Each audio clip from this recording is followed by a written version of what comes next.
Hello, everybody. My name is Ray. Welcome to the Evangelical Dark Web. Today, we're going to be talking about the Mormons and specifically Angel Studios. They have raised $20 million in equity crowdfunding, which is the max that they could do. So they maxed out on their equity crowdfunding campaign, raised $20 million in what I would call a legal scam. It is completely legal what they did, but there's a sucker born every day, and there's over 20,000 suckers that we're going to talk about today. But first, I want you to know Evangelical Dark Web is a Christian news gathering and commentary ministry. You can support our work over at evangelicaldarkweb.org/join, linked in the description below. But also, check out our book, Winning Not Winsome, 10 Commandments of Spiritual Warfare. And specifically in Commandment 10, we talk about building. And investing is part of building. And today we're going to talk a little bit about that. And again, how Angel Studios definitely got a lot of people invested in a bad investment, in my opinion. But we're going to talk about that. So this is the Angel Studios crowdfunding or crowd equity campaign. $20 million they raised. And that's insane. They maxed out. So legally, this is how it works. How it works is there's Regulation A, part of the Securities Act of 1933. I believe this is an Obama era regulation that allows companies to crowdfund their equity, using equity to crowdfund, and they don't have to go, publicly traded and stuff like that. It's sort of a bypass route, a way to democratize early stage investing. So I actually like the idea of Regulation A. And they are in Tier 1, which allows them $20 million in securities within a 12-month period. No other restrictions on the number of investors or anything like that. So they are raising up to $20 million, and they have maxed out. So the other benefit of equity crowdfunding is the people who invest have preferential treatment on the distributions until they achieve a return of 1.2 times their initial investment. So if you invest $100 in this company, they have to pay you $120 in preferential distributions before they can do a normal distribution. So you have preferred distributions for that time. Now, is Angel Studios going to do that?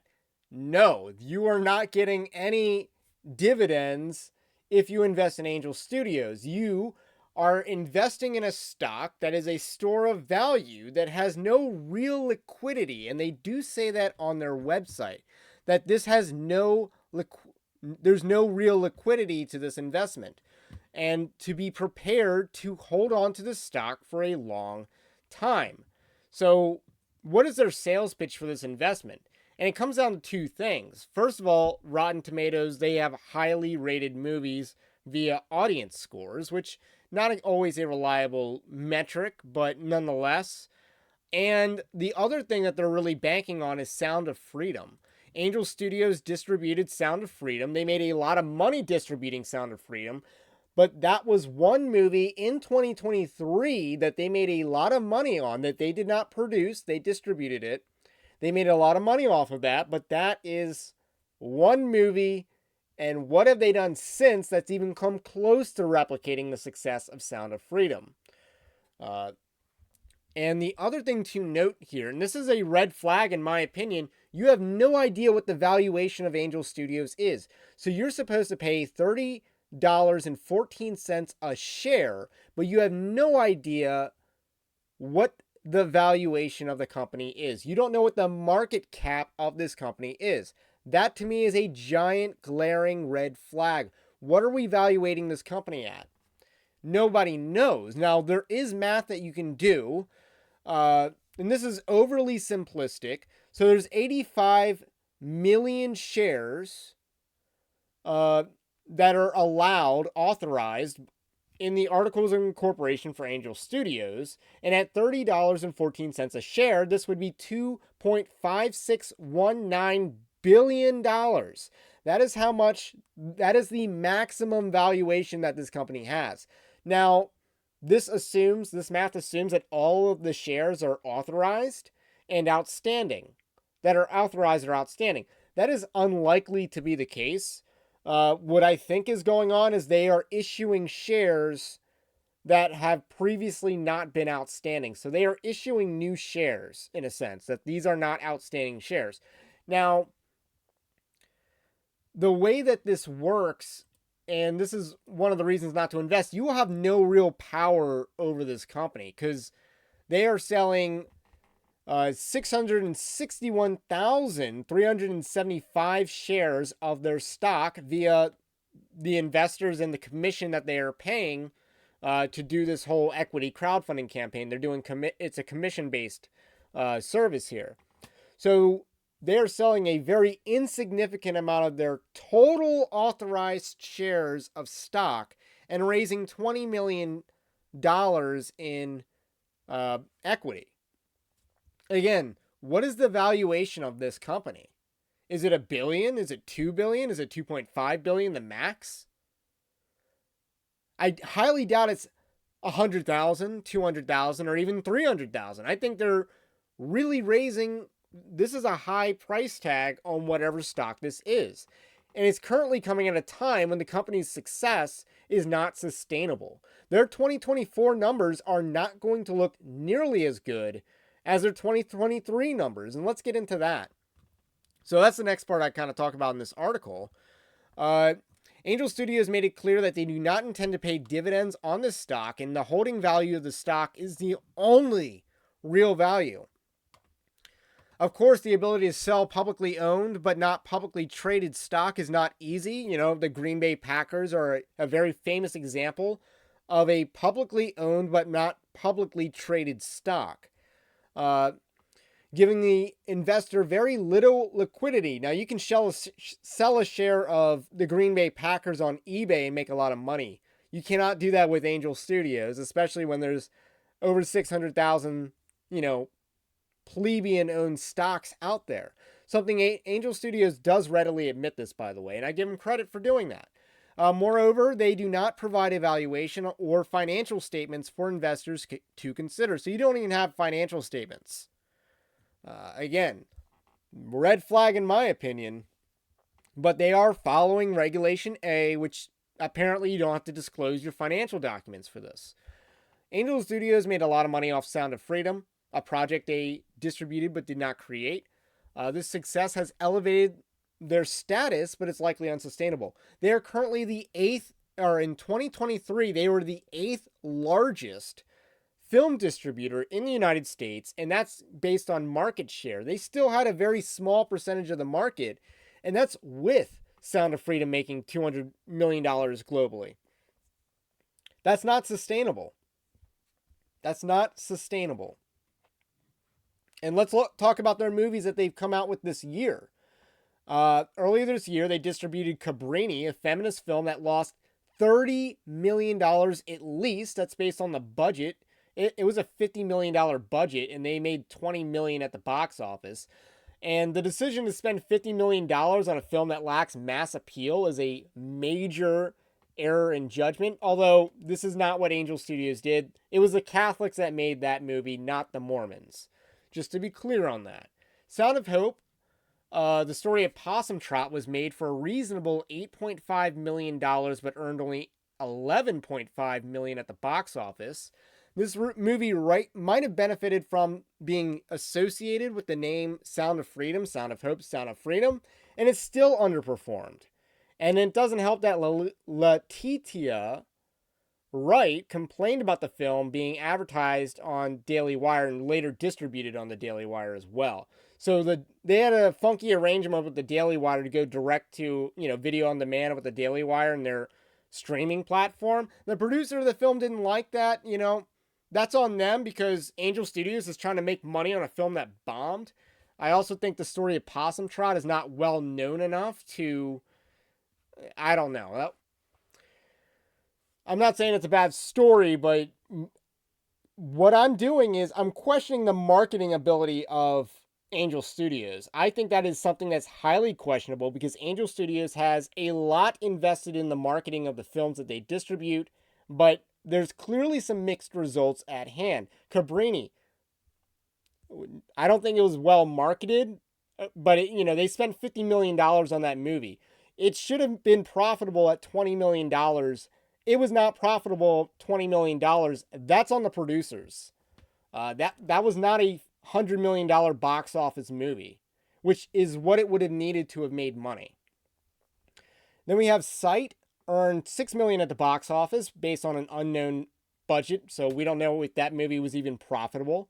The Shift earned $12.2 million off of a $6.4 million budget, so that's probably a profitable movie.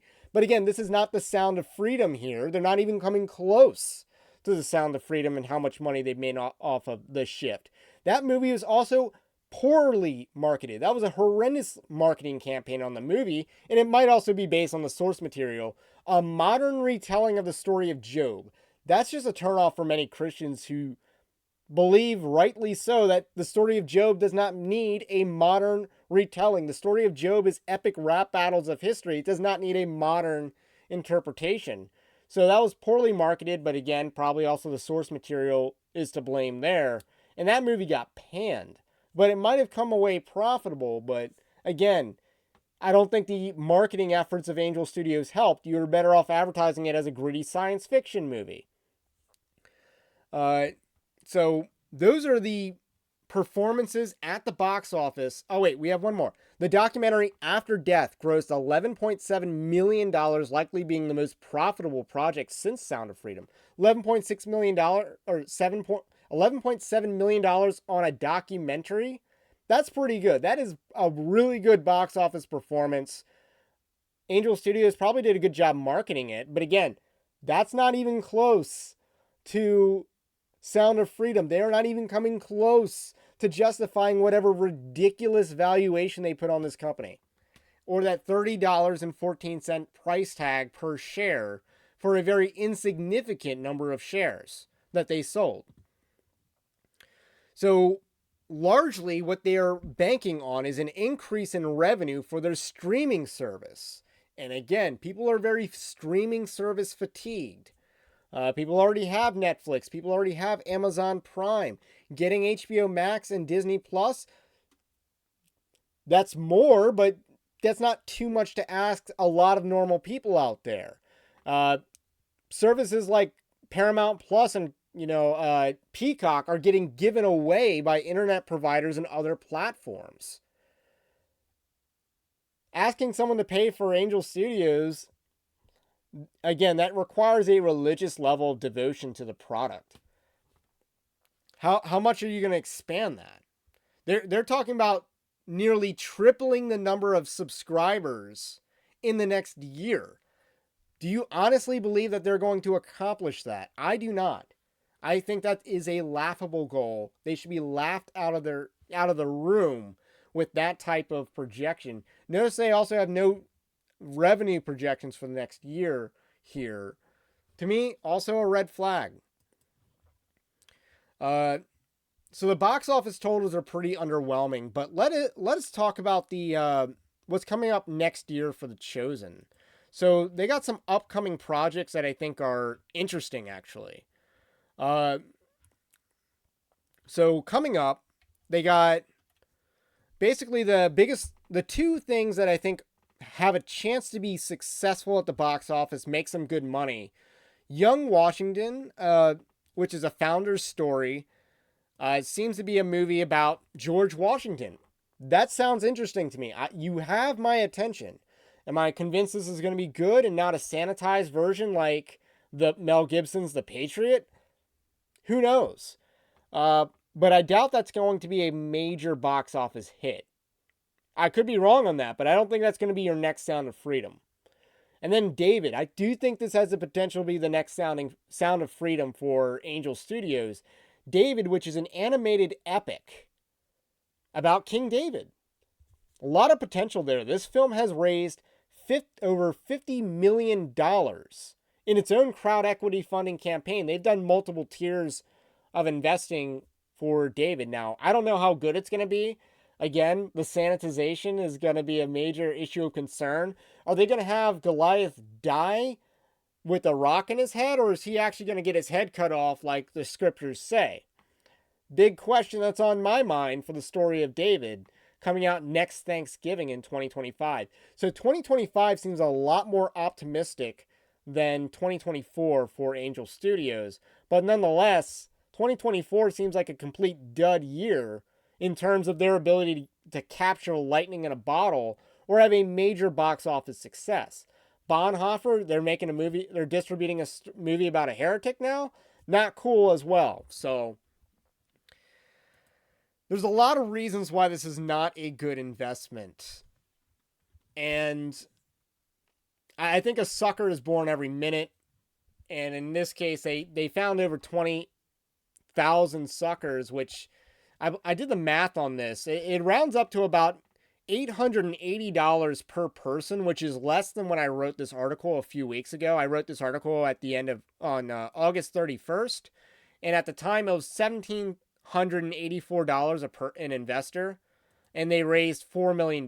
Now they went to town on marketing this, and they got over 22,000 investors at $880 a pop. Again, this is for an investment that has no liquid or cash flow value, which I believe in cash flow. That's one of my primary investment strategies is cash flow. I like dividends. Store value. I want to be able to use my stock while I own my stock. But this video is not about investing per se. It's about why this is a terrible investment, how Angel Studios definitely legally scammed people out of $20 million. Totally legal in an investment that will definitely not be worth it. For $880, you could have invested in something that's actually worth that much money, and you can publicly trade it. This, you have no liquidity, you have no cash flow to rely on. It's a bad investment, just point blank. And then the only way that you know how much what your investment is worth is when they tell you. Like before, they said that they sold their stock for $3 a share. Now it's gone up 10x in value, and they're selling more of their stock publicly for $30.14 a share. So they told you how much the stock is worth without telling you how much the company is worth. But that's the only way you know how much the stock is worth. So those are my thoughts about that. My name is Ray. This is the Evangelical Dark Web. And if you like this content, do subscribe to the channel, to the podcast. If you are new, smash that like button also. That probably helps. Can't hurt. Until then, stay based. Christ is King. We will catch you on the next one.